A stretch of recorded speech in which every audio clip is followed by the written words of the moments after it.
Hi everyone, and welcome back to this week's Morning Buzz. I'm Coco Woods. Last week, we recognized family support as a source of strength. This week, we're taking a look at mental health. 1 in 5 people will experience a mental health illness during their lifetime, but everyone faces challenges in life that can impact their mental health. Here's what you can do to help others regain a healthy state of mind. Think about who you interact with on a daily basis, that you would find this information useful for themselves or others. When talking with them, practice active listening. Instead of comparing your own problems to theirs, ask what you can do to help them. At the same time, remember not to judge them. Chances are, you will never know what it's truly like to be that person in this moment. And criticism is not helpful for their recovery. However, sometimes the support that you can deliver won't be enough. If you notice that your friend or loved one continues to struggle after weeks or even months, they may be showing signs of a mental health condition and likely need professional help. Don't be afraid to encourage them to seek help from a mental health professional. That's all from Sources of Strength this week. Stay safe and build upon your own sources of strength. We are proud to bring you our next story about how Mr. Sullivan has been doing his part to help the community. I've been a volunteer at the firehouse in Titusville probably twice as long as I've been teaching. So I've been there since I was a teenager. I joined when I was in high school. I've always found it rewarding to kind of give back to the community, but also just to be involved and kind of be in the know of what's going on around town and what's the latest, and then being in a position to be able to help out when something like this happens, or on a regular basis in the fire company when emergencies happen on a smaller scale. All 3 fire companies in town and EMS squads accept members at the age of 14, although 16 years old is really the age when you can start kind of doing a lot of cool stuff. Yeah, it's a pretty unique scenario that I happen to be the 3D printer whisperer in the school district, and also have this strong connection with the volunteer first responders in the township. I think without that connection, it would have been a lot harder to get something like this off the ground. We started this project when one of the lieutenants from the Hopewell Valley Emergency Services called me and asked if there was any PPE, such as gloves, face shields, masks, things like that at the high school that they may be able to get to kind of put into their supply in case they needed it. And there was an uptick in cases locally, they would need it. So I put the request into the administration, but after realizing that we didn't have many face shields, I realized that there was people 3D printing face shields. So I was able to work it out with the school district to borrow 2 3D printers from each of the school buildings and set them up to print these face shields. It takes 2.5 hours for each machine to run 2 frames, which means that we're outputting about 24 frames every 2.5 hours. The machines start running at about 6 o'clock in the morning, and the last print is probably done just after midnight. So they're running about 18 hours a day, which is pretty cool. That's why our numbers are so high. And we have help from me, one other volunteer at the firehouse, and then the career staff when they're there during the day to reset each of the printers and hit start and that sort of thing.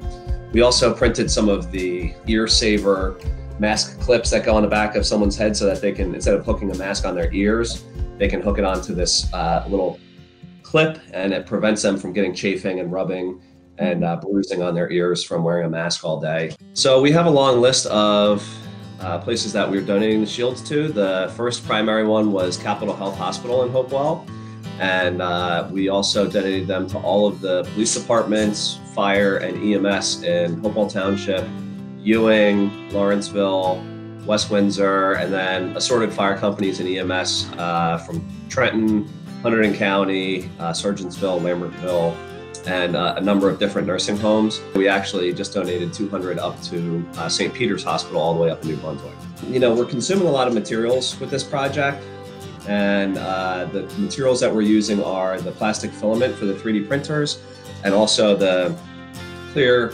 front piece, which we're using overhead transparency films that we just 3-hole punch. And we have just about run out of our original supply of transparencies for the front piece, but one of the agencies we're working with just ordered 1,000 of them for us to keep going.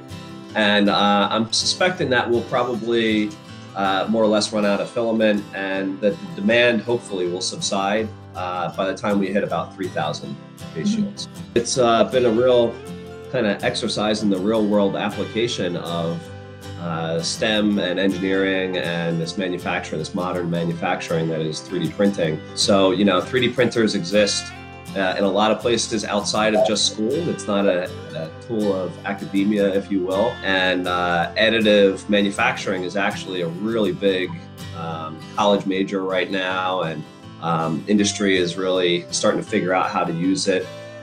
So it was nice to have such a seamless transition to be able to go into production with these. I hope that the kids are definitely inspired by what we're doing here. It's certainly something that they can kind of take note of and apply to other scenarios in the future to look for opportunities like this to help out. Right now, we're keeping our operation as small manpower-wise as possible for social distancing. So there's really no opportunity to volunteer to help with this. I'm hoping that students who see this are inspired to help in other ways in the future. If you guys think this is cool and something that you're interested in, I would think about either volunteering at one of the local firehouses or rescue squads, or signing up to take an engineering class or woodshop class or any of the practical arts electives that interest you, so that you might be better prepared to do this type of volunteering yourself in the future. Meanwhile, I hope everybody out in Hopewell Valley stays safe and stays home and continues to help us flatten this curve so we can all get back to see each other before the end of the year. We'd like to take a moment to congratulate a senior orchestra student who received a scholarship to Berklee College of Music. Great job to Nate Stanieri, who was going to be featured as a soloist with the CHS Orchestra concert this spring, a concert which has since been canceled. Here he is performing Love of God by Stevie Vai.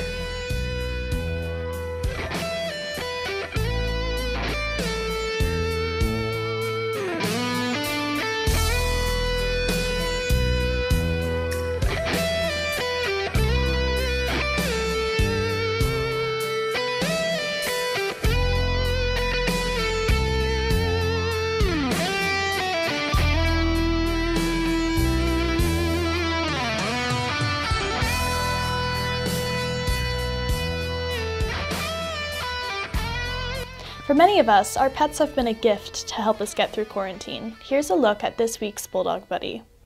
Meet Brianna Fish's 6-year-old Chihuahua Rat Terrier, Bryn. This crazy little girl has every intention to sit on your lap and make you play with her. Bryn loves spending her free time begging for food, sleeping, and barking at anything outside that moves. While it's hot outside, Bryn loves sunbathing on the deck. But when there's snow falling and the cold weather hits, she wants every opportunity to cuddle up on someone's lap or next to the heater. Bryn waits all day for Aiden, Brianna, and Gabe to get home from school. She greets Brianna first, wagging her little tail and turning upside down for belly rubs. Bryn loves playing with her toys when she's alone. She's a lovable puppy with lots of energy. That's all for today. Thank you, Brianna, for sharing Bryn with us. In honor of Earth Day, Ms. Sherman's class took pictures and created artwork displaying beauty in nature. Here's some inspiration to get outside and get some fresh air.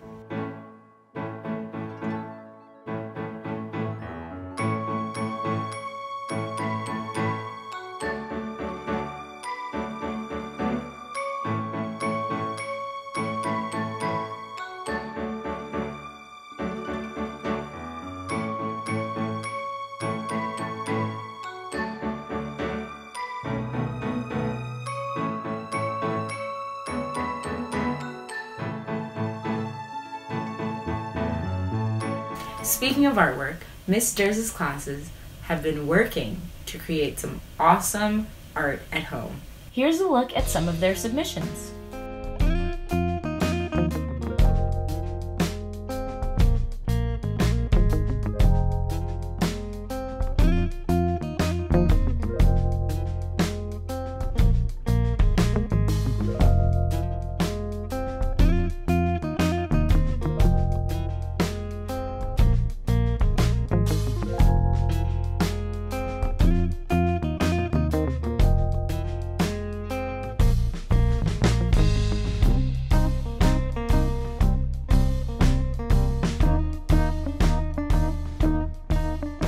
And here's a look at a fun project Miss Dur was working on while at home.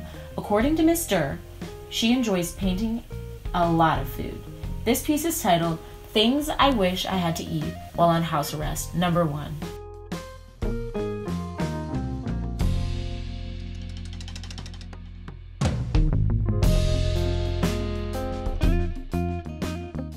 let's take another look at our Guess Who from last week. Could you name this baby? Well, this is none other than Miss Roshan.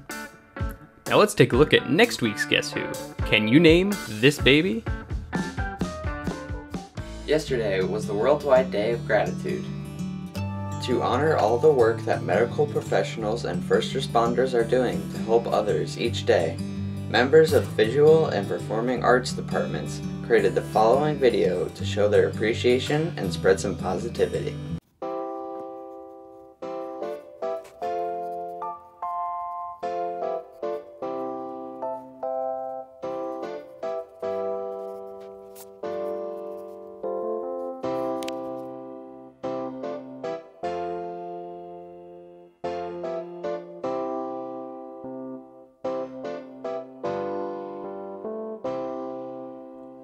Sometimes in our lives, we all have pain, we all have sorrow,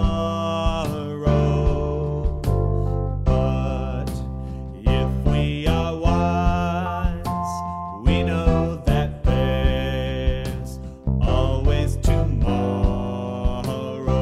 Lean on me when you're not strong, and I'll be your friend. I'll help you carry on, for it won't be long till I'm gonna need somebody to lean on. Please swallow your pride.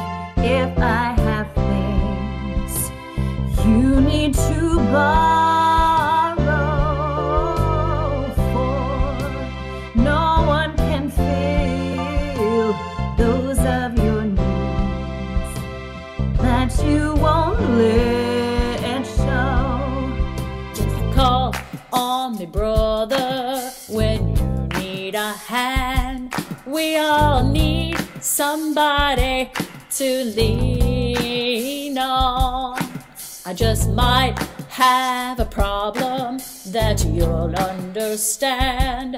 We all need somebody to lean on. Lean on me when you're not strong, and I'll be your friend. I'll help you carry on, for it won't be long till I'm gonna need somebody to lean on. Just call on me, brother, when you need a hand. We all need somebody to lean on. I just might have a problem that you'll understand. We all need somebody to lean on.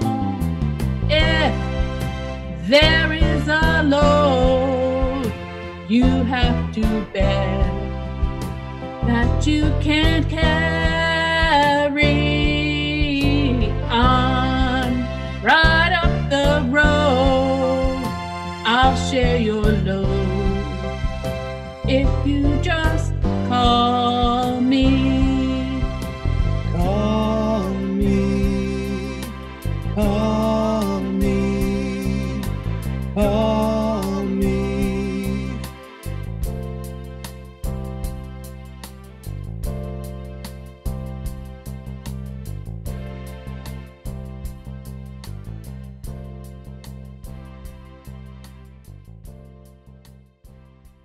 Well, that's all for this week, everyone. Thanks for watching and have a safe and happy weekend.